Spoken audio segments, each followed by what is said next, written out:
Okay guys, I'm in the streets of Bangkok, and check this out, right? Look at this. We're right here amongst, this is like the most crazy intersection ever, but that's not what I'm here for.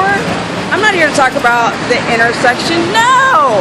I'm here to not talk about how my hair is turning into an afro, no, the humidity. I'm here to talk about, see, what's very interesting about living the life of keto is that you meet people all over the world. So, here are some keto homies here. We've got Juanita and we got Justin. And so we were just having an amazing conversation about certain things to do with, let's say, leaky gut or things like carb cycling, intermittent fasting, these subjects which people are often wanting to know about. So here we go. So Juanita right here on the end has gone through, her whole life has been going through certain symptoms of IBS, leaky gut, potential autoimmune, and we were discussing, yes, that for a long time she didn't know, and by trial and error, she had to figure out what foods worked and did not work. So Juanita, so what are the foods, we were discussing what foods, you were talking about nightshades, and I think people really need to know what a nightshade is and what response your body has to it, why it's so bad for people who've got things like autoimmune or any type of leaky gut. Why is that a bad thing? Or what are the nightshades and how does your body respond to them? So nightshades are tomatoes, potatoes, peppers, eggplant, cayenne, paprika. Sometimes scientists will say a few other things. But yeah, for my body at least, I can't digest them. Like, they just go right through me. My body's unable to process them. They cause a reaction in my body. My skin starts to break out in rashes, psoriasis, eczema, and my muscles get really tight. They just get very inflamed, and I can't move. So that's been really difficult for them also traveling around in Asia on their own type of journey. But the point is, it's been very hard to eat a keto diet here because a lot of it's rice, a lot of it's sugar, and she's being fed a lot of nightshades. So, you know, a lot of you guys might have these symptoms and not know it, so it's really good that you hear from someone else other than myself what the symptoms look like, because you're going to be, a lot of you guys are going to be like, yeah, when I eat tomatoes and certain other types of foods, you'll notice you'll have a reaction or a psoriasis reaction or skin will itch or break out or something of that nature. You'll have digestive issues. But we're going to go on to Justin. Justin. Hello. So we were talking about carb cycling. What was your question again about it? Well, there's different people in the community that feel like carb cycling is important for lifting specifically. So let's say, you know, you're supplementing protein maybe, or creatine or glutamine or some kind of you know, supplement to help you with your gains. They use carbs as a transportation system to get it into their muscles right away, right? So like on the bodybuilding.com website, you can read about, they talk about carb restriction, which is pretty much like low carb / keto, but they do carb cycling. So it's you know, once a week you eat carbs and then you go back into low carb lifestyle, right? So what do you think? How do you feel about that? Okay, so this is a really interesting question because when you become highly keto adapted, you become super duper insulin sensitive. That's the goal, right? You don't need a lot of insulin to then do a big job of transporting the amino acids into your muscle cells so that they can grow. So when you carb cycle, now you're confusing the brain because you're starting to produce ketones, then you reintroduce the glucose back into your system, and you can go from a potential insulin sensitivity to insulin resistance. Okay, so your body gets completely confused and it doesn't really know how to use insulin. Do I secrete a little bit of insulin to then do a job, or do I secrete bolus amounts of insulin to match the glucose molecule? Because that's what insulin is supposed to do when you eat a carbohydrate.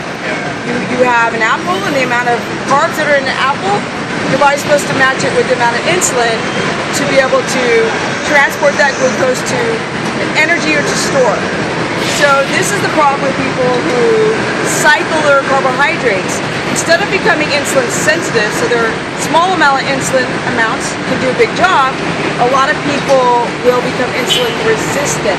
And then they have to eat even more carbs to create that transportation system of amino acids into the muscle cell. They really don't grow. Now insulin does make things grow.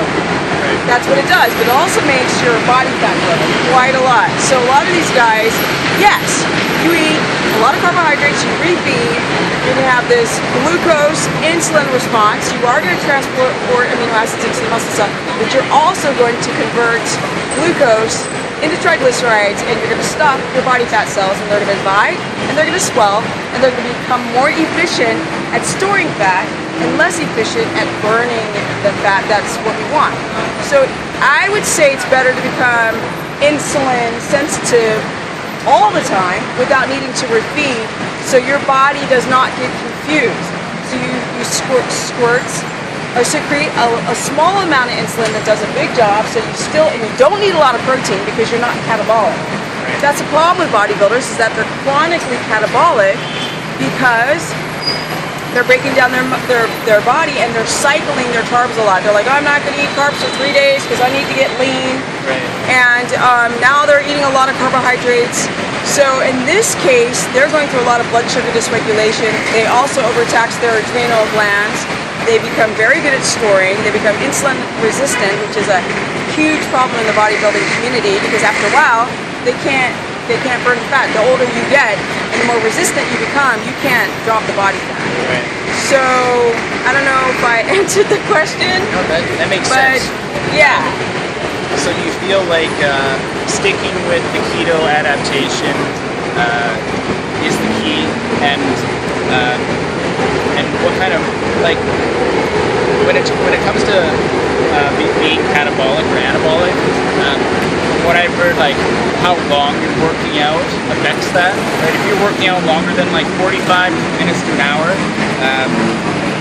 you're getting into a catabolic state. So it's almost like, keep your workouts to 45 minutes and, do like high intensity interval training. That'll be the key. If you want to burn weight, be fully keto adapted and stick to your HIIT training for 30 to 45 minutes, right? And my phone's ringing, and I'm going to answer my little mini phone to see what's going on. And I'm still going to do the video and answer the question. Oh no, I have a missed call. Okay, I'll call back. Okay, here we go. Okay, so basically when you're fully keto adapted, when I go to the gym for a couple of hours, I'm not catabolic, right? So I don't have to work out only 45 minutes. I can continue working out and not be catabolic. So I don't, excuse me, I keep spitting. I don't understand why people are doing their HIIT training up to 45 minutes in hopes to not burn muscle. When if you're keto adapted, you don't have to even be concerned about any of that. So then that's strictly a carb burning issue. Yes. When you're a carb burner with gluconeogenesis occurring perhaps, that's when the window is important. Yes.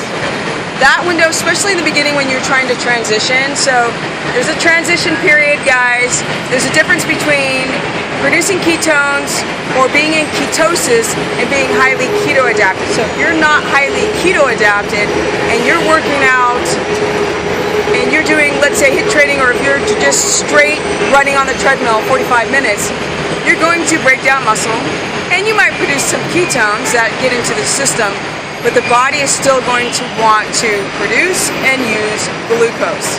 So there is a little iffy period where people have to be more careful before they really push their body in the workouts, and that's why I say to people, focus on resistance training, weight training in the beginning when they're trying to keto adapt, because then in that context or in that situation they don't have to worry about burning muscle or still, like if you push the body and you're producing cortisol, you're not going to adapt. I even think sometimes that people shouldn't do HIIT training in the very beginning, like the first 4 weeks, just to not have to deal with gluconeogenesis.